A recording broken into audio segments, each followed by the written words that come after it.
You wanted the best. You've got the best podcast. The hottest podcast in the world. The Chris Voss Show. The preeminent podcast with guests so smart you may experience serious brain bleed. The CEOs, authors, thought leaders, visionaries, and motivators. Get ready. Strap yourself in. Keep your hands, arms, and legs inside the vehicle at all times, because you're about to go on a monster education roller coaster with your brain. Now, here's your host, Chris Voss. Hi, folks. It's Voss here from thechrisvossshow.com. There you go, ladies and gentlemen. There, ladies, things that makes it official. Welcome to the big show. We certainly appreciate you guys being here. As always, the Chris Voss Show is the family that loves you but doesn't judge you. And we don't loan money, so just quit asking us to loan you money. Go to goodreads.com/Chris Voss, LinkedIn.com/Chris Voss, Chris Voss one on the TikTokity, and all those crazy places on the internet. Thanks so much for tuning in. We have an amazing young man on the show with us today. We're going to be talking about his insights and his new movie that is out. Stuart Warren Dansby joins us on the show. He possesses a diverse range of talents and accomplishments. His journey encompasses both creative pursuits in media production and significant achievements as a fighter and in martial arts. He's an executive producer and protagonist of the documentary Taking the Fight. Stuart has garnered considerable acclaim. The film's impressive track record includes screenings at 25 film festivals and winning 31 awards across multiple categories such as Best Feature Documentary, Best Inspirational, Best Direction, Editing, and Best Original Musical Score. Its availability on major streaming platforms underscores its broad appeal and success in reaching audiences worldwide. Just came out in August of 2024. Welcome to the show, Stuart. How are you? I'm perfect, man. I think the only part you didn't get accurate on that was introducing me as a young man. But I'll take it. Young man. Well, we try and give people. I'll take it. I'm perfect. How are you? We're all young, right? I am good, Stuart. Thank you for coming on the show. Give us your .coms. Where do you want people to find you on the interwebs? Anything about the film, you can find it. It's simple, takingthefight.com. Mm-hmm. And for me personally, Stuart Warren Dansby on Instagram, and also Taking the Fight is on Facebook as a Facebook page as well. So any of those places you want to reach out, please do. There you go. Give us an overview of the movie that you've just put out. Okay. So Taking the Fight follows my journey, taking my first fight at the age of 56 against a 26-year-old. And it follows me for 6 years, continuing to fight and finally having the opportunity to fight, pursuing a championship, and having that opportunity at the age of 62 against a 32-year-old. And I do that with a right knee that, according to the last surgeon that was in there, medically speaking, I shouldn't be able to walk on. I don't have an ACL. I have grade 4 arthritis on bone. My left knee, grade 4 arthritis, surgically repaired ACL. I have a degenerative disc in my neck, and I have asthma. And I started fighting at obviously a much later age. But Taking the Fight is not a fighting documentary any more than Rocky is a boxing movie, right? Mm-hmm. We use fighting as the metaphor for every person to understand we all have a fight, right? We all have things that hold us back from what our dreams really are. And we're all told, I'm not as smart as that guy. I don't have the resources of that girl. I could never get that girlfriend or that boyfriend. We all have things that hold us back from what our dreams are. Mm-hmm. What Taking the Fight is, and I'm simply the conduit to tell the story, is how do you get out of your own head? How do you understand what your dream really is? And some of us are really afraid to bring that dream to life, right? And then how do you put that energy into the world? And I call it the want it more than you want to breathe energy. How do you put that energy into the world to attract the people and the resources that you need? Because especially in this country, those people and resources are all around you, right? But until you give your dream that I want it more than I want to breathe, that's when they start coming forward. And if you give them a little bit more than what they thought they were going to get, they'll give you more. And then everybody rises. So in a nutshell, we made sure that as we edited and told this story, that if the average person turned on and looked at this and said, I'm not a fighter, I'm not an athlete, they could still watch it and understand that message of how to lead their most passionate, achieving life. There you go. So tell us about your growing up. How did you go through your life. What was some of the things that shaped you and motivated you that got you to this point where at 56 you're like, hey, I'm gonna take up something that young kids usually take up. Yeah, it sounds a little silly when you shape it up that way. I was raised as a military child. My father was part of that greatest generation, a 30-year military man. So I bounced around Japan, Greece, a lot of time in Canada. It's probably one reason why I live in Miami, and I'm very comfortable living in Miami as a minority, and why I'm able to appreciate and enjoy this culture, this diversity of this culture, right? But as a kid, I always got in fights, right? And my mom made the silly mistake of saying to me, "You're small, so you're going to get picked on, and make sure you punch somebody back if they punch you." And that was kind of given the keys to a Ferrari to a race car driver, right? So I got in a lot of fights as a kid. It's just something I enjoyed doing. But as you get older in life, that stuff you kind of can't do, or you're going to get in trouble, right? Yeah. And it was always there in the edge in my teen years, getting into fights, and early years of adulthood. But you got to abandon that. And I was always into fitness. But that urge, I think, was always still there. And I trained for years and had a friend of mine that was a kickboxer. And I wanted to learn to take up boxing. So I said, hey, I don't know anybody, but I'll try this. And that first day he trained me, it was the most frustrating, humbling experience I ever had. And I truly didn't, I always thought I was an athlete until I did that. And then I just felt impotent, completely like a rock'em sock'em robot. I couldn't do anything. And it was absolutely, I use the word humbling. And I couldn't get over that. And I just knew at that moment, I'm like, I love this though, and it can't beat me. I've got to be good at it. And it's just a passion, if you will, was lit inside me. Wow. There you go. And I mean, you had definitely some health issues that we all kind of accumulated over a lifetime, where we, things happen to our bodies. I mean, I've definitely done a few things to mine. But did any thought go into that? Like, hey, well, I like this passion. I'm not sure I'm the right man for the job. Yeah, that's an interesting question. I think one of the things I've never looked at, and you might say it's stupid, but it's actually, in the long run, it's helped me. I never looked at the age difference of the guys I was fighting, right? So I never thought, I'm going against a guy who's 21. I'm 52, 53 at the time, right? I'm just looking at a guy going, okay, he's got a great low kick. He's got a great jab. What am I going to do to compensate for that? And I approached my injuries the same way. I always, going into it, there were certain things I knew I couldn't do with my right knee. It doesn't have an ACL. That's what holds your knee stable from lateral movement.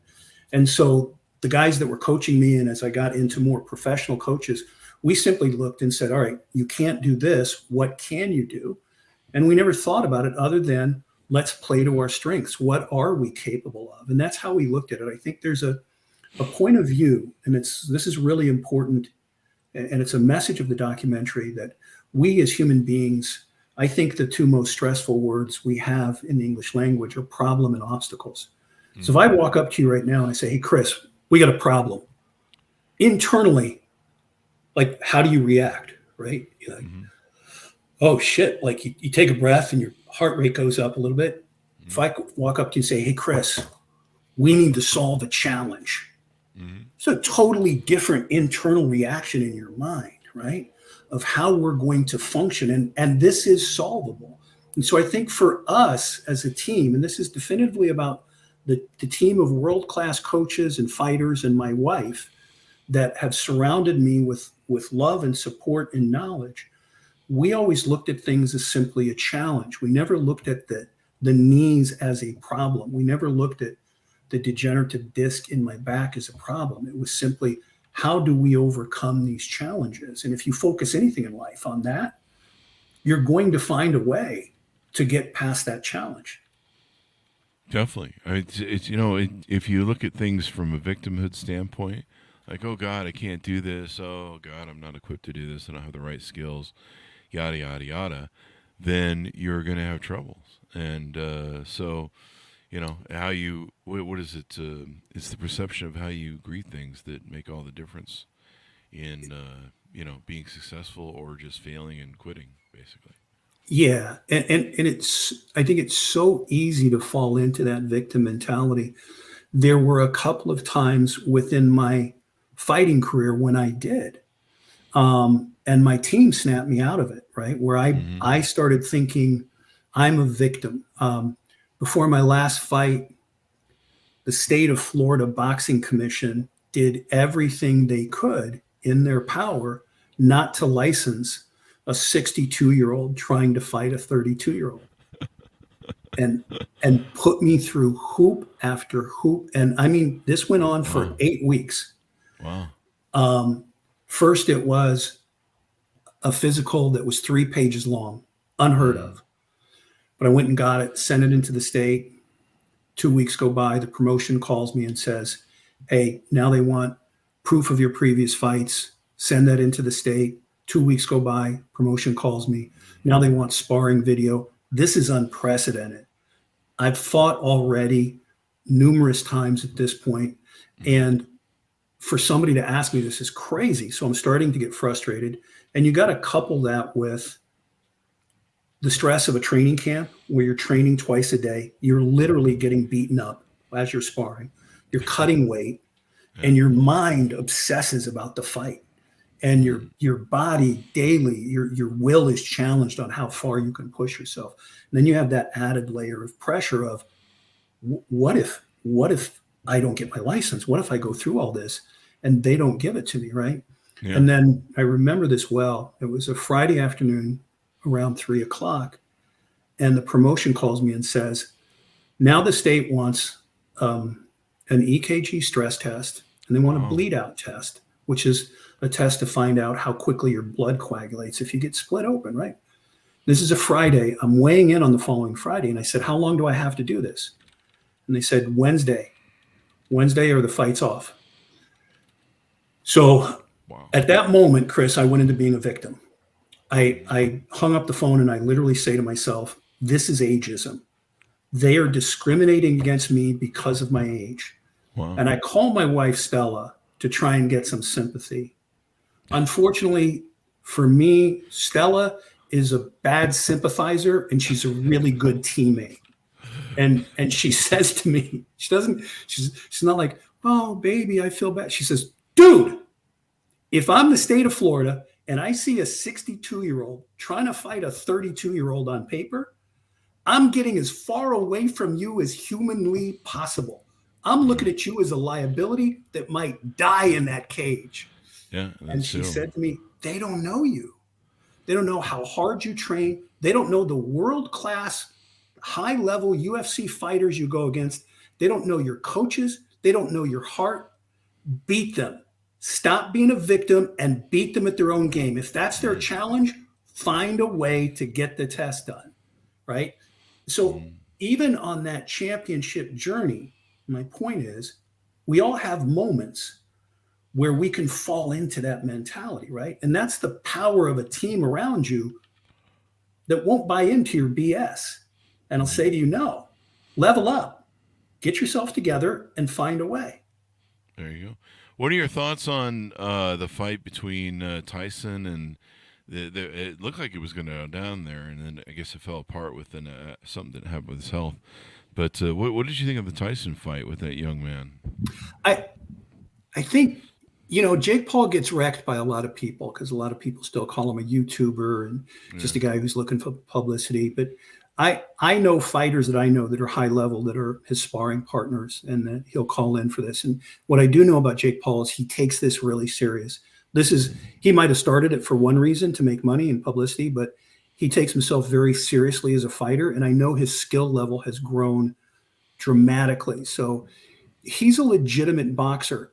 I'm not going to say that he's world class yet, but he is a legitimate boxer. I think the whole thing comes down to here is, and everybody knows Tyson's power is amazing.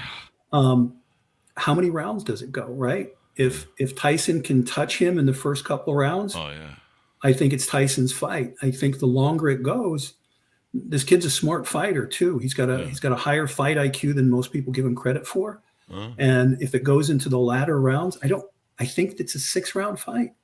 Then I think it's going to favor Jake Paul. But people want to criticize him. Listen, boxing is called prize fighting, right? That's what it's called.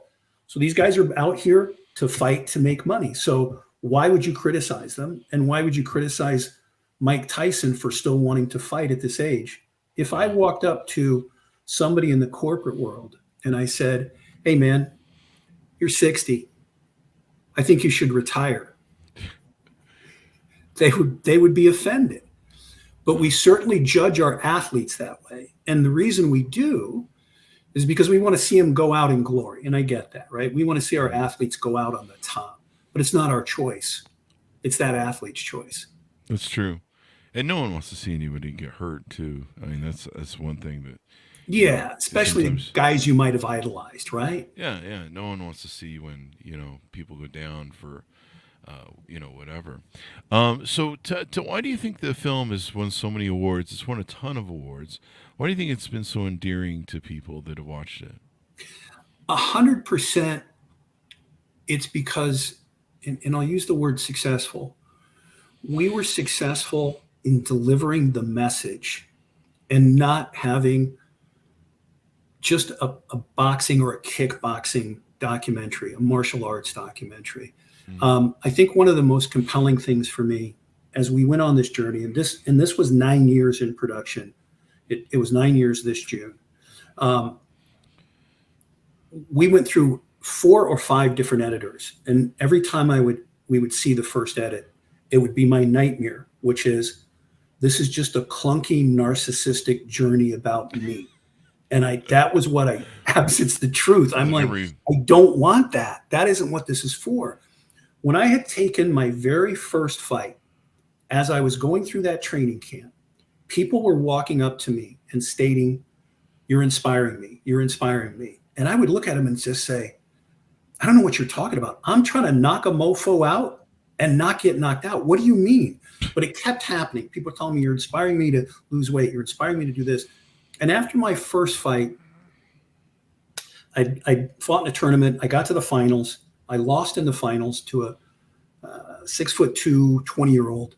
And as soon as the fight was done, he looked at me and he said, "How old are you?" The second it was done. And I told him, and they held up his hand as the winner. And as they held up his hand, he grabbed my hand and he held it up. And Chris, he's crying. And he says, "Wow. This is your champion. This is your freaking champion right here." Wow. And as he did that, as I started to walk off, grown men were coming out of the stands and holding me, guys I didn't know, and telling me crazy stuff. Wow. And this is a true story. As I walked off, I said to myself, God blessed me with a journey I should not have at this age with these injuries. I'm going to pay it forward. There's a message here of how to overcome what you perceive as obstacles and problems and how to achieve your dreams. And I am going to deliver this message in the form of a documentary. And I sat down with my partner, Carlos Arieta, who owns Roar Post. And I'd known Carlos for years. We'd done some other television together. And I poured my heart out to him on what I wanted to do. And he said, okay, first thing is, this is not a story of fighting. And I kind of sat back and I said, what do you mean? And he said, this is a story of love. And instantly I got that epiphany. I'm like, you're right. It's the love of the dream. It's the love of the people that surround me. It's a story of love and belief of what you want to do. And so we set out at that moment to create this documentary. And after 4 or 5 edits, after obviously a lot of years, we finally had somebody that was close to us, both knew me and worked with Carlos as an editor, that stepped up and said, give it to me. I know this story. I can do it. Mm-hmm. So we re-edited it, and I was blessed to do a lot of that editing side by side with another Carlos Pita, where he'd get 10 minutes done. He'd say, sit down, tell me if this is good, tell me if this is the message. So we worked super hard to deliver a message that was universal for everyone. Mm-hmm. And the most compelling truth of that was, as we did the film festival circuit, we probably did 5 or 6 or 7. Would love to have done them all, but you just can't afford to fly all those different cities. And people would come up to me that were screening it from the audience that I didn't know that were clearly not athletes. And they would say things like, I would never watch a boxing or a kickboxing or a fighting movie normally, but I watched the trailer and this interested me. And they said, I get it. I get what I have to do to lead the life I want. And there was a moment we were blessed to also win the LA Documentary Film Festival. And they send you a viewer's critique, 6 different viewers they have that critique it. They send you a video. They sent me a video and they called me the next day. They said, did you watch the video? And I said, no. And they said, why not? And I said, guy, because if they said bad things, I can't this is my life, my mission. I can't change it. And they said, watch the video, dumbass. It's okay, right? You won the film festival. Just watch the video. So I did. And I sat down with my wife and we watched it. And we actually teared up because, again, none of these 6 people were athletes or fighters. And every single one in their own way understood the message of what they needed to do and would want to do in their life to achieve their dreams and to achieve their most fulfilled life. So I think it was like everything, right? It's the storytelling. And this is factual. Don't get me wrong. It's a documentary. Nothing's scripted. You can't make it up. I go to film with a fighter that I'm fighting. Trust me, he's not looking for the same happy ending I am, right? He's there. He's like, sure, I'll sign a waiver for my image. Yeah. And I'm going to knock your ass out. Right. So it's all real. But I think the storytelling and a little bit of maybe divine intervention in helping me tell the story, because my mission has been to help others in guiding my path, I think is what got us there. There you go. There you go. And so it's a great movie. People can watch it as a documentary. As we go out, give us your final thoughts to people on where they can go watch the movie, where they can see it online, and .coms. Okay, perfect. Love to. So it's now streaming on Amazon Prime, on iTunes, which also is Apple TV. Not everybody knows that. And Google Play. So you can watch it on any of those channels, live streaming anytime you want. Again, you can touch base with me at Stuart Warren Dansby on Instagram, and you can get all the information we just talked about from the trailer to direct links to where to watch it are on takingthefight.com. There you go. Takingthefight.com. Everyone should check it out. People love story of rebirth. They love rising from the phoenix from the ashes. They like stories where, I think we all are heartened when we see people excel. I follow several bodybuilders who are in my age or older. They're working out and they've got their bodies in great physique, and I'm like, I want that for me at my age too. So there you go. I think it helps really inspire and motivate people. So thank you for coming on. We really appreciate it, Stuart. Absolutely, Chris. Truly my privilege and my pleasure to be here.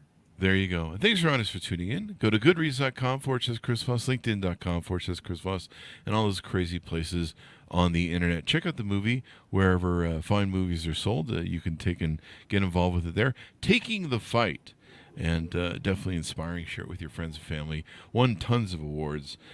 So 25 film festivals, 31 awards. You're definitely going to enjoy it. Thanks so much for tuning in. Be good to each other. Stay safe, and we'll see you guys next time.